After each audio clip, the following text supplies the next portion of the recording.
1945년 공상과학소설가 A. 클라크 씨가 미래는 빛의 속도로 전 세계가 한마을이 될 것이다 예견했습니다. 그런데 그 예견은 적중했습니다.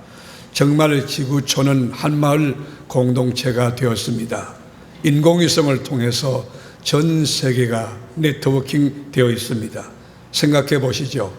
스마트폰 하나만 꺼내면 미국에 있는 친구들과 영국 지인들과 저 아프리카 사람들과 우리가 통화할 수도 있고 또 인터넷 가지고 게임을 할 수가 있고 수다를 떨 수가 있습니다. 이 지구촌에는 76억의 인류가 존재하고 있습니다. 그런데 76억의 인류 공동체의 공통점이 하나 있습니다. 그것은 조물주 되신 하나님이 빈부귀천 남녀노유, 아시아인이나 아프리카인이나 유럽인이나 또 북아메리카나 남아메리카나 오세아니아인 등 할 것 없이 누구에게든지 똑같이 하루 24시간을 주었다고 하는 것입니다.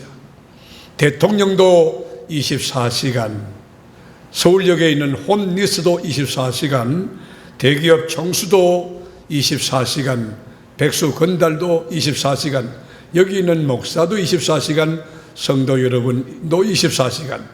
하나님은 공평하신 분입니다. 하루는 24시간입니다. 24시간은 1440분입니다. 1440분은 86,400초가 됩니다.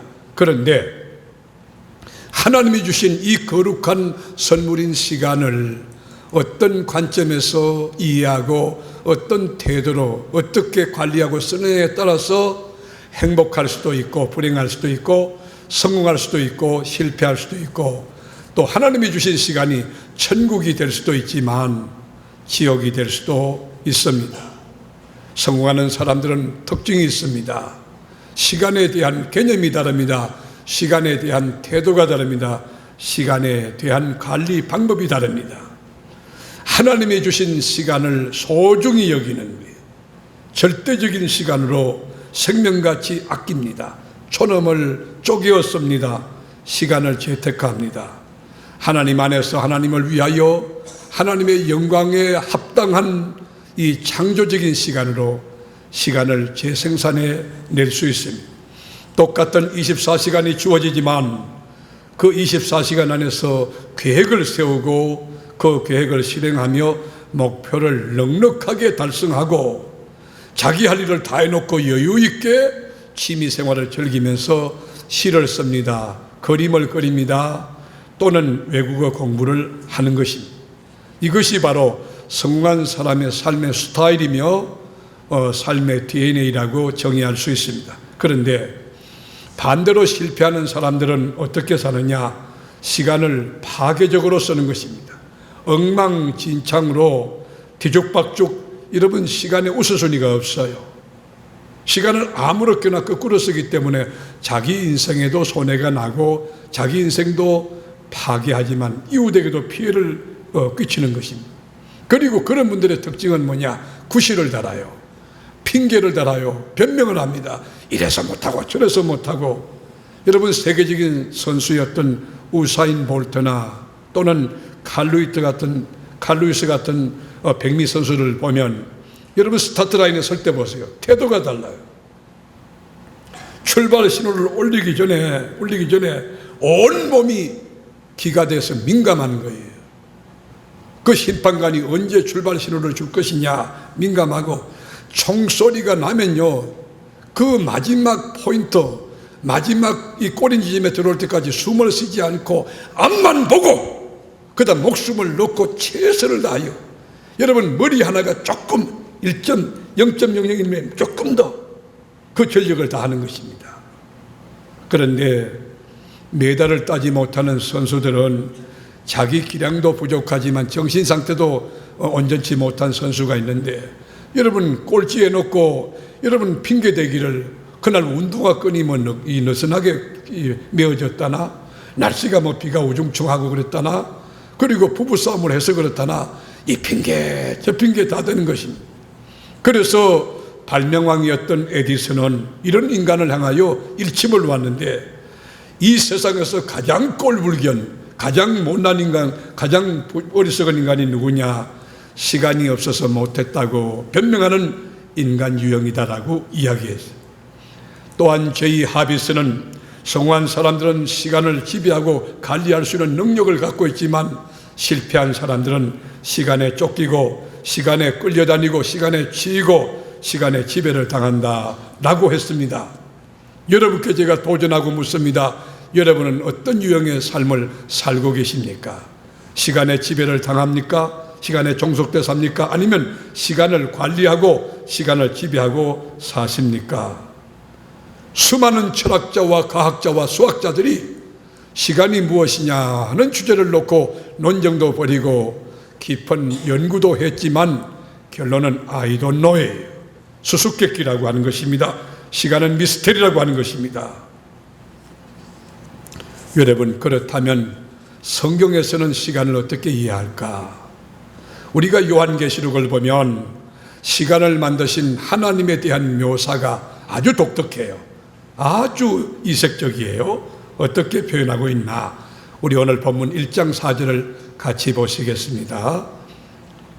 요한은 아시아에 있는 7교회에 편지하노니 이제도 계시고 전에도 계셨고 장차 오실 이와 그의 보좌 앞에 있는 7 영과. 여러분, 이 본문을 읽으면서 뭔가 좀 이상하다 하는 느낌이 들지 않습니까? 여기 여러분 순서와 배열과 이 절차가 뭔가는 어색하지 않습니까?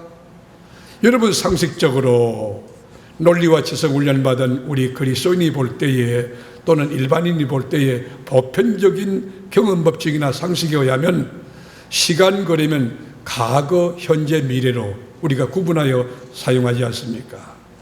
그런데 오늘 요한계시록을 보면 상식과 순서와 절차를 깨버리고 이제도 계시고 그리고 전에도 계셨고 장차 오실리 이렇게 정의하고 있는 것입니다. 여기에 우선이 뭐예요? 이제도 계시고, 과거이 아니에요. 이제도 계시고. 여러분, 왜 성경은 현재의 포인트를 두고 현재를 강조하고 있는 것일까요? 그 이유는 시간 속에 살고 시간의 지배를 받는 유한한 인간들은 편의상 시간을 과거, 현재, 미래로 구분하여 등분하여 사용하지만 시간을 창조하고 여러분 영원한 시간의 주인이신 하나님 차원에서 보면 과거도 없고 미래도 없는 것입니다. 영원한 하나님, 여러분 영원한 시간의 주인이신 하나님의 관점에서 보면 오직 영원한 현재만이 실존하고 있는 것입니다. 이것이 성경의 시간관이요 성경의 가르침이고 교훈이라고 할 수 있습니다. 여러분, 그러므로 하나님이 쓰시는 이 영원한 현재를 수학 공식으로 풀어서 설명하면 now 플러스 now 플러스 now 플러스 이퀄 이터널 now가 되는 거예요. 현재를 플러스하고 현재를 또 더하고 또 더해도 영원한 현재가 될 수 있다는 것입니다. 이것이 공식이에요. 과거는 이미 지나가 버렸습니다. 과거는 여러분과 아무 소용이 없어요. 그러므로 화려한 스펙이라든지 여러분이 화려한 커리어를 갖고 있다든지 그거요 아무것도 아닌 나싱이에요. 이미 지나가 버린 거예요. 그리고 미래는 아직 오직도 않았지만 내 시간이 아니고 하나님이 카운트하는 하나님의 영역, 하나님의 소유라고 하는 것입니다. 성경에는 예수님 자신이 자기를 가리켜 알파와 오메가라고 묘사했습니다. 처음과 마지막이라고 하는 뜻입니다. 누가 역사의 처음과 시작이 마지막이 될 수 있을까요? 누가 알파와 오메가가 될 수 있을까요? 누가 과거와 현재와 미래의 주인공이 될 수 있을까요? 딱 한 분밖에 없어요. 어제나 오늘이나 영원토록 동일한 그리스도 외에는 알파와 오메가가 될 수 없는 것입니다. 그러므로 하나님이 주신 영원한 현재를 어떠한 철학으로 어떠한 관점에서 어떠한 방법으로 어떠한 태도로 우리가 시간을 관리해야 되나? 이것은 건강하고 성숙한 모든 그리스도인들의 공통적인 고민 주제가 될 수 있어요. 현재, here and now, 지금 여기서 여러분 어떻게 살아야 되느냐? 바르게 살아야 되는 것입니다. 지금 잘 살아야 되는, 지금 보람되게, 지금 하나님 안에서, 지금 하나님과 함께 창조적인 삶을 주 안에서 기쁘게 살아내는 지혜가 있어야 하는 것입니다. 라틴어에 보면 카르페 디엠이라는 용어가 있어요. 이게 물론 고대 로마 시인 호라시우스가 쓴 시에 나오는 단어 카르페 디엠인데, 이건 뭐냐면 현재를 즐기라고 하는 것입니다. 현재를 잡으라 하는 거예요. 현재를 마음껏 즐기라고 하는데, 이것이 쾌락적 그런 차원보다도 저는 해석하기를 현재를 하나님 앞에서 정직하게, 지금 현재를 하나님 앞에서 성실하게, 멋지게, 그리고 자유하게 창조적인 삶을, 성사적인 삶을 살아야 영원한 현재를 바르게 사는 지혜로운 인간이 될 수 있다고 하는 메시지로 해석하기를 원하는 것입니다. 그렇습니다. 오늘 하루, 주어진 오늘 하루를 하나님을 경외하며 말씀을 펴고 읽고 묵상하고 하나님 말씀대로 살아보는 것입니다.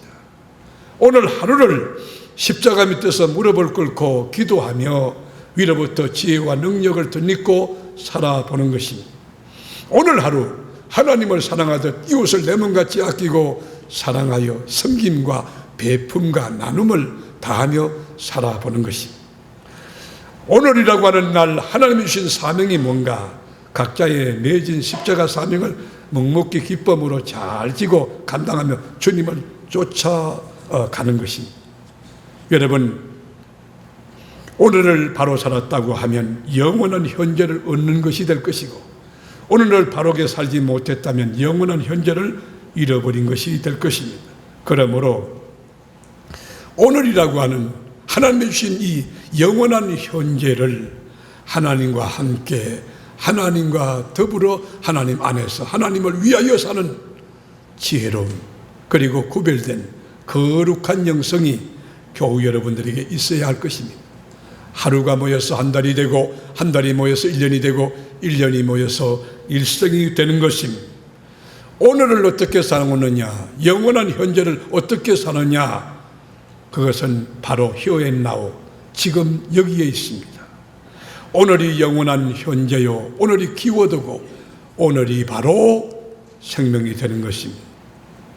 중국 당나라 때의 슈란데요, 배유라고 하는 유명한 정성이 있었습니다. 이분은 어린 시절에 참 불운하게도 양친부모를 다 잃었어요. 졸지에 고아가 되어서 오갈 데 없었던 이 배유 씨가 외삼촌 집에 의탁하여 살게 되었습니다. 여러분, 눈치 주는 사람 없지만 눈치밥을 먹어야 했습니다. 너무 가련했어요.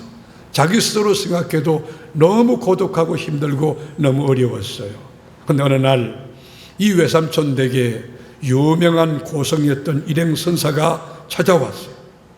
그런데 이 고성이 이 두 아이를 딱 보더니 하는 말이, 이 두 아이 굉장히 재수없는 녀석들이라고, 저 아이 내보내시라고, 앞에는 거지상이 있고 뒤에는 이 거적대기 상이 있다고, 워낙 복이 없는 녀석이기 때문에 저 아이를 이 가정에 두면 이 가정도 좋은 일이 없고 힘든 일만 계속 생길 거라고, 저 아이하고 같이 있으면 가난한 사람들만 될 것이라고 얘기했어요. 여러분, 이 이야기를 엿들었던 배유가 고성이 돌아가고 난 뒤에 외삼촌에게 말합니다. 외삼촌님, 제가 그 고성이 얘기한 것을 다 들었습니다. 그러니 외삼촌, 제가 어차피 빌어먹을 운명이면 저희들만 빌어먹어야지 외삼촌까지 못 살게 오면 되겠습니까? 저희들 이제 집을 떠나겠습니다. 착한 외삼촌이 만류해도 이게 소용이 없었어요. 이 두 아이들이 빈손 들고 밖에 나가서 거린이 된 거예요. 하루하루 구걸하며 살아가는데 겨울이면 겨울대로 힘이 드는 거예요. 여름이 여름대로 힘이 드는 거예요. 배가 고팠습니다. 잠자리가 없었습니다. 너무 추웠습니다. 고독했습니다. 힘들었습니다. 서글펐어요. 근데 어느 날 두 형제가 자의식을 갖게 돼요. 이렇게 인생을 살면 안 되지. 이렇게 인생 살면 안 되지. 인생 딱 한 번뿐인데 그래도 두 주먹을 벌끈 쥐고 젊은 우리 뼈다귀들이 힘껏 한번 살아봐야지. 이렇게 살면 결과는 뻔한 거지. 부모님께 불효하는 것이 되고 역사에 죄를 짓는 그런 인간이 될 터인데, 우리 한번 일어서자, 도전하자, 용기를 갖자. 이 두 청년이, 두 형제가 서로 의존하면서 깊은 산에 들어가서 여러분 톱을 가지고 나무를 자르기 시작한, 그리고 그 나무를 가지고 수철 만들기 시작하고 매일 챕터 바이 챕터로 이 공부를 좀 하면서 무술을 건수를 배웠어요. 성실하게 하루하루를 살아갔어요. 그랬더니만 숯이 막 쌓여나가게, 숯이 산더미처럼 쌓여나가기 시작해요. 그 쌓여있는 숯을 여러분 동민들에게 나눠주는 것입니다.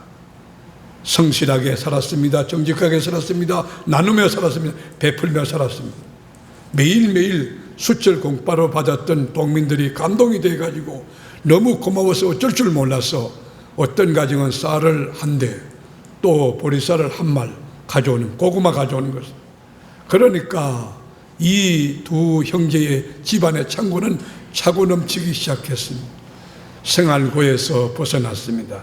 이런 상황에 그 유명한 고성이었던 일행성사가 이 두 형제를 만난 거예요. 두 형제를 만나서 옛날에 그 아이들인 줄 모르고 이렇게 이야기합니다. 너희들 얼굴에 정성감이라고 쓰여있구나. 정성감이라고 쓰여있구나. 여러분, 그때에 이 두 형제가 고성에게 따지고 듭니다.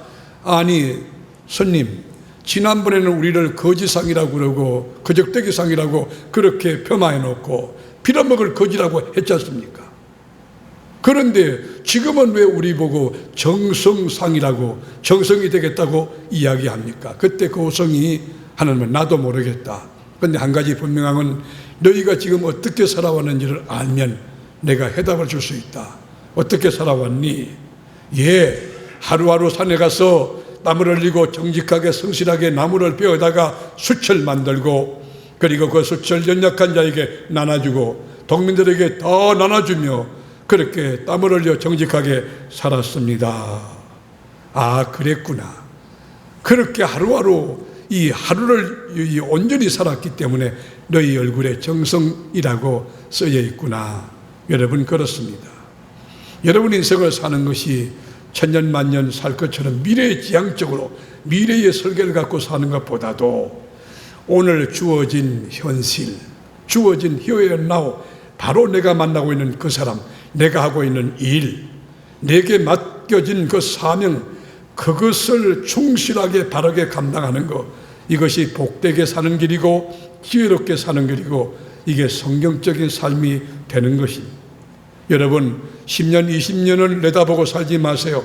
10년, 20년 뒤에 여기 산부 예배 참여하면 다 있겠지만 여러분 세상 떠날지도 모르기 때문에 여러분 내일은 하나님이 카운트하는 날이 here and now, 영원한 현재를 오늘 지금 여기에서, 오늘 지금 여기에서 내가 만나고 있는 그 사람을 귀히 여기고 그 사람과 관계에서 승리하고 지금 하고 있는 그 일을 가장 최고로 귀히 여기고 그 일에 최선을 다하고 지금 내가 소속된 세계로교회가 세계적인 교회다, 가장 좋은 교회다 생각하고 감사하고 여러분 하루하루를 지혜롭게 성실하게 사는 것입니다.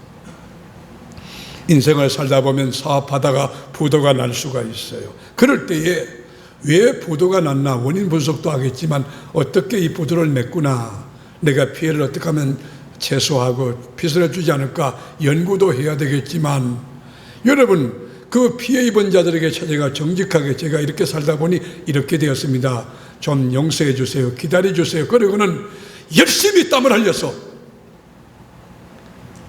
한 푼, 두 푼 갚다 보면 그 정직한 삶 속에 하나님의 은혜도 있고 도우심도 있겠지만 한 푼 갚고 두 푼 갚다 보면 부채가 전부 제로 포인트를 가리키는 그날이 올 수 있을 것입니다.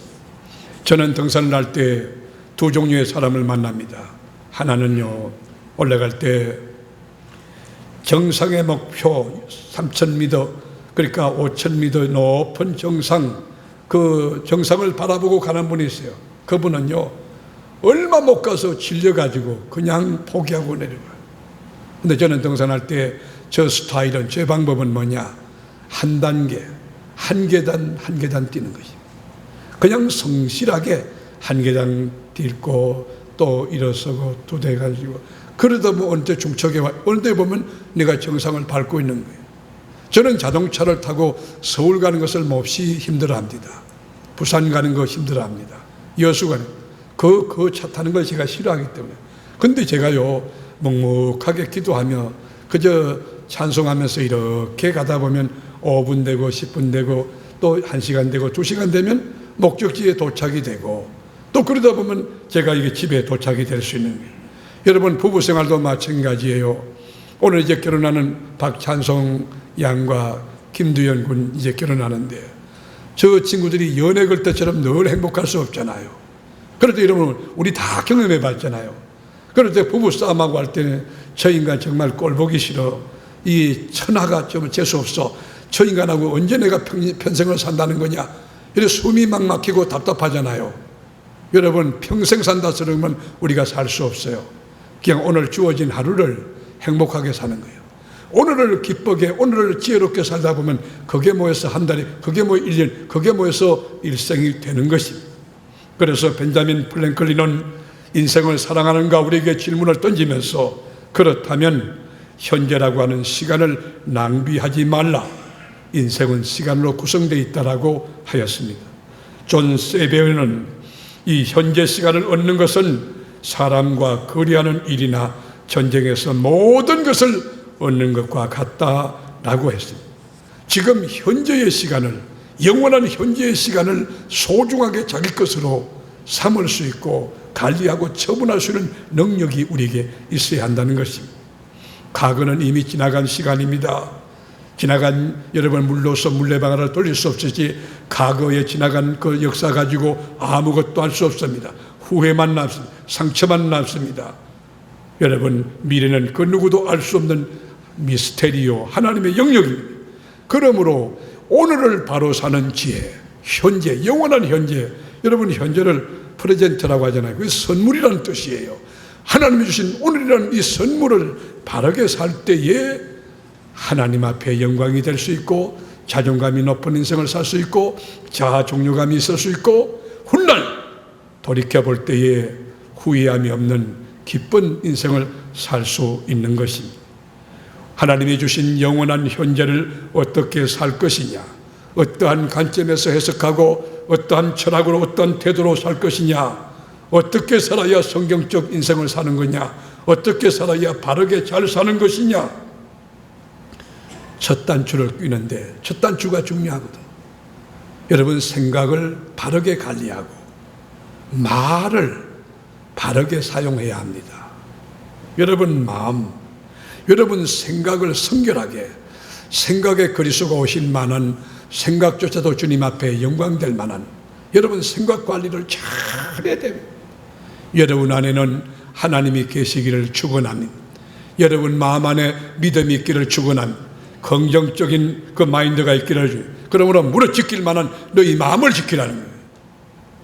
영원한 현재를 어떻게 살 것이냐, 우리 생각 관리, 마음 관리, 늘 감사가 넘치고 늘 기쁨이 충만하고 여러분 이 마음을 관리할 줄 알아야 돼요. 모든 것은 마음에서부터 나옵니다. 말요 생각에서 나오는 거예요. 생각의 결정이 말이에요. 그 말이 어떠한가 들어보면 그 사람의 인격, 그 사람의 성품, 미래를 알 수 있는 것처럼 여러분 우리 마음이 참 중요한데 하나님이 지금 내 생각을 기뻐하실까? 하나님이 지금 내가 생각하고 있는 이것을 영광 받으실까? 좋아할까? 늘 마음을 살펴야 돼요. 그러므로 한번 따라 하십시다. 집집마다 꾀조심, 사람마다 말조심. 여러분 생각을 잘 관리해요. 생각을. 이 생각은 여러분 이 안에 디자인이에요. 여러분 생각 안에 모든 게 다 있어요. 건축을 할 때도 건축하는 사람들이 그냥 하는 게 아니에요. 설계 도면이 있어요. 설계사가 도면한 대로 건축이 되어지는 거예요. 여러분 마음 먹는 대로 주님 하시는데 정말로 잘 될 줄로 믿으시는 분들만 양손 들고 아멘 해보세요. 앞으로 정말 믿음 생활 잘할 줄로 믿으시는 분만 양손 들고 할렐루야 해보세요. 여러분의 믿음대로 되기를 축원합니다. 생각 관리, 마음 관리를 잘해. 마음 관리. 독일의 철학자 하이데거는 말은 존재를 규정한다라고 했어요. 존재를 규정한다. 말은요, 그 사람의 인격입니다. 말을 해도 정말 이쁘게 할 수 있잖아요. 꼭 까칠하게 하는 분이 있고요. 여러분, 말을 비비꼬는 까베기를 먹는가 봐요. 까베기. 왜 인생이 꼬입니까? 말이 꼬이니까 꼬이는 거예요. 여러분, 잘 되는 사람 보셨어요? 긍정적입니다. 말이 퍽퍽 퍼집니다. 아직껏 뭐 기도하면 되지, 하나님 계신데 뭐, 근데 그대로 돼요. 왜요? 하나님 그걸 들으시기에. 낱말은 누가 듣습니까? 반말은 누가 듣습니까? 여러분, 지가 어떻게 사람 말을 들어요? 여러분, 우리가 성경에 보면요, 낱말이든 밤이든 하나님이 들으시고 듣는 대로 행하시는 거예요. 정말 잘되기 원하시면 여러분 마음을 지키고 여러분의 입술에 파수꾼을 붙여서 여러분의 말이 경건해야 돼요. 말이 벌써 파워풀하고, 말이 경쟁력 있고, 말이 차별, 말이 경건하고, 말이 영향력 있는 그런 사람이 되어야 하는 거예요. 우리 인간은 누구든지, 여러분 한 사람을 딱 설정해도 좋습니다. 누구든지 마찬가지.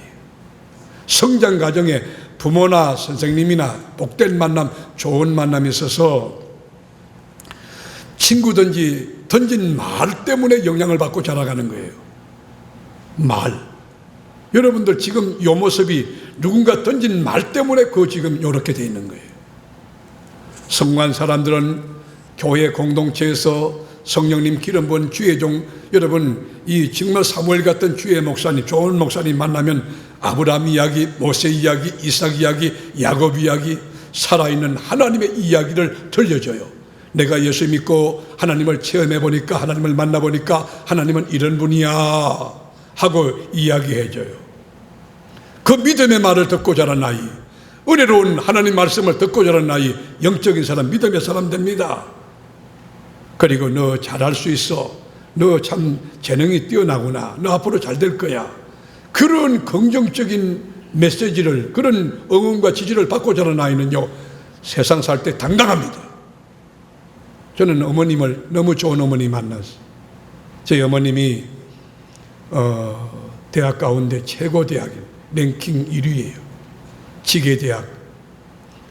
지계대학을 나오셨는데 낯을 놓고 기억자를 모르는 우리 어머님은 정말 불악하고, 용서하세요, 무지하신 어머님이셨어요. 그런데 우리 어머님은요, 하나님을 만난 분이에요. 하나님을 아는 분이에요. 얼마나 귀한지요. 하나님 앞에 기도하여 체험한 것들이 너무 많은데, 우리 어머님은 밤에 하나님의 교회 가서 철야하거든요. 집에서 안 주무세요. 새벽에 와서 저를 깨워서 교회 가고 늘 그러시는 어머니셨는데, 우리 어머님이 뭐라고 그러냐, 엄마 아빠는 부족하지만 하나님은 전능하셔. 하나님이 너에게 복을 주시고 함께해서 반드시 너는 5대양 6대주를 발판 삼고 하나님의 복음을 힘차게 전가할 귀한 목사가 될 거야. 저는 우리 어머님의 메시지를 지금도 가슴에 안고 있습니다. 귀에 따거리가 않도록 들은 거예요.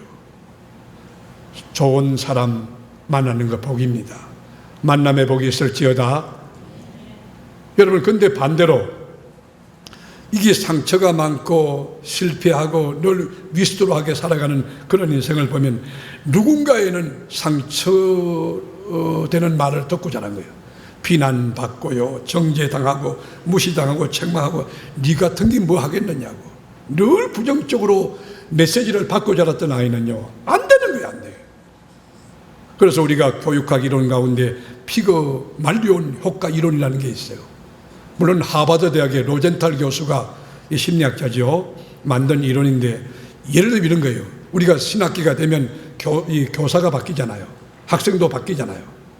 그럴 때 학교에서 교장 선생님이나 이런 책임자들이 담임 선생님에게 A클래스 맡겨주면서 이 아이들은 아주 기억력도 뛰어나고 학습 태도도 좋고 예습 복수도 잘하고 정말 아주 우월한 아이들이라고, 특등한 아이들이라고 이렇게 메시지 주잖아요. 그런데 이 선생님이 그 말을 딱 듣고 난 뒤에 그 반을 맡았을 때 애들을 이렇게 보면요, 애들이 쫙 그렇게 보여요. 여기 지금 산부인배 나온 분들 전부 다 복받을 사람들만 앉아있는 것처럼 말이지. 아멘도 안 하고 희한하네. 그런데요, 1년 딱 지나면요, 결과가 어떻게 되느냐. 이 로젠탈 교수의 이론대로 애들이 형편없는 아이들인데 그렇게 메시지를 받고 그 아이들을 맡아서 1년 딱 지나고 보면요, 평가를 내리는데 애들 믿고 애들에게 격려해주고 그러잖아요. 진짜 애들이요, 최고의 우월반 아이들로 바뀌더라는 거예요. 교사가 학생들을 믿고 신뢰하고 격려하고 칭찬할 때 실제 성적이 향상됐다고 하는 것입니다. 그래서 퇴뇌학자들은 그 연구 결과지만요, 말은 우리 인간의 뇌세포의 98% 영향을 준다 그랬어요. 여러분, 말은 사람의 사고체계를 주장하는 거예요. 사고체를 지배해요. 말 안 들어도 된다. 나는 건강해. 병원에서요, 건강하다고 주장하는 의사의 말도 마찬가지. 의사도 하나님 제대로 믿는 의사 같으면 나는 부족하지만 하나님이 건강하게 하실 거니까 믿으세요. 건강해 한번 외쳐보세요. 그러면요, 그 환자가 건강하다고 생각하고 건강을 외치면요, 자기도 들리지만 하나님이 그 역사예요. 건강해져요. 병원의 의사의 의술 때문에 그런 게 아니라 하나님께서 역사할 줄로 믿습니다. 나는 행복해. 그 사람이 행복해요. 나는 잘 될 거야. 그 사람 잘 될 거예요. 우리 세계롭게에서 큰 인물 나올 거야. 세계적인 교회 될 거야. 반드시 그렇게 될 줄로 믿습니다. 여러분, 우리 교회 출신들이 얼마나 저 유럽과 미국에 나가서 교수하고 요 판검사, 우리 저 판사 나오고, 여러분 여기 얼마나 좋은 인물들이 많이 나왔어요. 근데 그 친구들의 공통적인 이야기가 뭐예요? 저에게 전화를 할 때 목사님 감사합니다. 뭐가 감사하냐? 목사님이 우리 교회에서 사람이 잘한다고 말씀했을 때 제가 1인칭으로 그 말씀을 받았어요. 제가 그 주역이라고 주인공이라고 생각했어요. 목사님이 하신 말씀 사람이 잘한다고 하는데 그 주인공이 저라고 생각했어요. 여러분, 말한 대로 하나님께서 들으시고 역사하고 개입하고 이루시면 알고, 여러분 영원한 현재를 사는 우리 세계롭게 교우들 마음가짐, 생각, 하나님 기뻐하는 생각하고 주님이 들으시는 말조심, 개조심도 중요하지만 말조심하는 지혜가 있기를 축복합니다. 고구려 제25대 평원왕 때 일입니다. 이게 실화지요. 평양 근처에 산 밑에 사는 노인이 하나 있었는데 시각장애인이에요. 그다가 집이 너무 가난해요. 근데 그 아들이 누구냐? 바보온달이에요. 바보온달. 이 바보온달, 그 먹을 것도 없고 옷도 없고 하니까 다 떨어진 옷 입고 다니고 돌아다니니까 정말 바보처럼 보이니까 이름은 온달, 바보온달로 지어서 참 소문이 난 바보온달. 구박합니다. 그 비난합니다. 그런데 그때 평원왕에 딸이 하나 태어나는데 그게 평강공주예요. 이게 시도 때지 없이 우는 거예요. 새벽기도 시간도 울고 새벽기도 안 하고 시도 때도 우니까 그 아버지 평원왕이 화가 났어요. 잠을 못 자니까 애기 때문에. 너 자꾸 울면은 저 바보 온달한테 시집 보낼란다. 울기만 하면 바보 온달한테 시집 보낼란다. 시집 보냈네. 이 아이가 자랐어요. 다 가지고 이제 출가할 때 성인이 돼가지고 딱 하니까 이 평강공주가 뭐라냐? 아빠, 나 바보 온달한테 결혼할래요. 바보 온달한테 갈래요. 또 울기를 시작하는 거예요. 여러분, 자식 이기는 부모 있나요? 결국에는 이 평강공주를 할 수 없이 나가라! 그래서 바보 온달의 집에 갔어요. 바보 온달의 집에 가보니까 먹을 게 있습니까? 여러분, 시각장애인 노인 어머니 계신데 가난한 그 집에 뭐 있어요? 근데요, 평강공주는요, 자기 남편 바보 온달을, 다른 사람은 다 바보 온달을 해도 장군님이라고 불러요. 다 같이 장군님. 장군님으로 부르는 거예요, 장군님. 여러분, 그가 고백한 대로 바보 온달이 여러분 나라를 구한 장군이 되지 않습니까? 물을 지킬 만한 우리 마음도 지키지만 우리 입술에 복록이 족한 것입니다. 여러분 말한 거 주님이 들으십니다. 상대방의 영향을 줍니다. 여러분 자신의 영향력. 그러니까 둘이 만나도 감사하고 셋이 만나도 감사하고 목장에서 감사, 기관에서 감사. 여러분 이렇게 좋은 교회 주신 거 감사하고 예수 믿게 된 거 감사하고 천국 가게 된 거 감사하는 영원한 현재를 사는 지혜로운 우리 가족 되기를 축원합니다.